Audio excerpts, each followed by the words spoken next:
নমস্কার বন্ধুরা, স্বপ্নাস ডায়েরিতে সবাইকে অনেক ওয়েলকাম। আশা করি তোমরা সবাই খুব ভালো আছো। আজ তোমাদের কাছে নিয়ে এসেছি নতুন একটা রেসিপি, বাঁধাকপি দিয়ে আর মুসুরি ডাল দিয়ে একটা রেসিপি করে তোমাদের দেখাবো।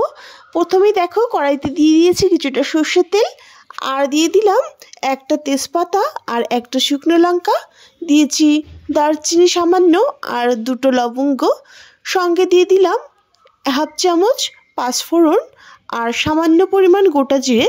সব কিছুকে ভালো করে একটু ভেজে নিয়েছি। যত সময় না একটা মিষ্টি গন্ধ বের হয় সেই টাইম পর্যন্ত ভালো করে ভেজে নেওয়ার পর দিয়ে দিচ্ছি একটা পেঁয়াজ কুচি। পেঁয়াজটাকে বেশ একটু মিহি করে কেটে নিয়েছি, ভালো করে একটু মিশিয়ে নিলাম নেড়ে চেড়ে।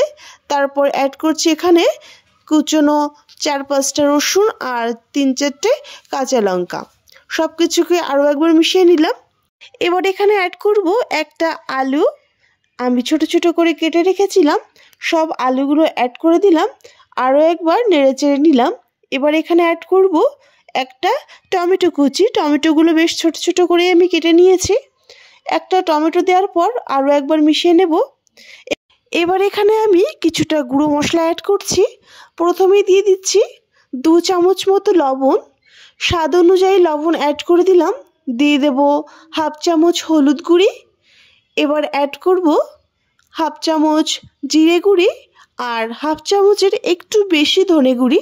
এখানে ধনে গুঁড়িটা একটু বেশি দিলে খেতে ভালো লাগবে। আর দিয়ে দেবো কিছুটা শুকনো লঙ্কার গুঁড়ি, হাফ চামচ মতোই দিয়েছি। সব কিছুকে বেশ ভালো করে মিশিয়ে নিলাম। এবার এখানে আমি অ্যাড করব আগে থেকে ধুয়ে রাখা মুসুর ডাল, যেটা আমি 5 মিনিট আগে ধুয়ে একটু জলে ভিজিয়ে রেখেছিলাম। আগে থেকে একটু ধুয়ে ভিজিয়ে রাখলে কি হবে, ডালটা আগেই সিদ্ধ হয়ে যাবে, রান্নাটা খুব দ্রুত হয়ে যাবে। পুরো ডালটা দিয়ে একটু নেড়ে চেড়ে নিলাম। নেড়ে চেড়ে খোলা অবস্থায় একটু ভেজে নেব। 2 থেকে 3 মিনিট ধরে ডালটাকে বেশ আমি ভালো করে ভেজে নিলাম। এবার এখানে অ্যাড করব কুচনো বাঁধাকপি, যেটা আমি আগেই বেশ মিহি করে কুচিয়ে রেখেছিলাম। বাঁধাকপিটাকে ডালের সঙ্গে এবং সব মশলার সঙ্গে বেশ ভালো করে মিশিয়ে নেব একটু টাইম ধরে, এবং 1 মিনিট ধরে নেড়ে চেড়ে একটু ভেজেও নেব। তারপর এখানে অ্যাড করছি সামান্য জল। যেহেতু এখানে গ্রেভিটা হালকাই থাকবে, অতিরিক্ত ঝোল না রেখে অল্প ঝোল রাখবো, তাই ঝোলের পরিমাণ একটু কম দিয়ে বেশ 2-3 মিনিট ধরে নেড়ে চেড়ে ভালো করে সিদ্ধ করে নিয়েছি। দেখতেই পাচ্ছ জলের পরিমাণ বেশ কমে গেছে। আমি কিন্তু মাঝে 2বার ঢাকনা তুলে ভালো করে মিশিয়ে নিয়েছিলাম। এই পর্যায়ে কিন্তু ঝোলটা বেশ খানিকটা কমে গেছে আর সব কিছু ভালো সিদ্ধ হয়ে গেছে। দিয়ে দিচ্ছি হাফ চামচ মতো চিনি দিয়েও ভালো করে মিশিয়ে নিয়েছি। এই পর্যায়ে রান্না কিন্তু আমাদের প্রায় তৈরি হয়ে গেছে।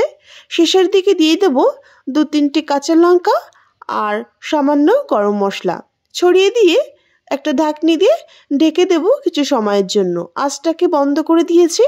দেখো, ঢাকনি তুলে নিলাম। এই পর্যায়ে রান্না কিন্তু পারফেক্টভাবে তৈরি হয়ে গেছে। মুসুর ডাল দিয়ে আর বাঁধাকপি দিয়ে এইভাবে যদি রান্না করে খাওয়া হয়, রুটি দিয়ে ভীষণ ভালো হয় খেতে।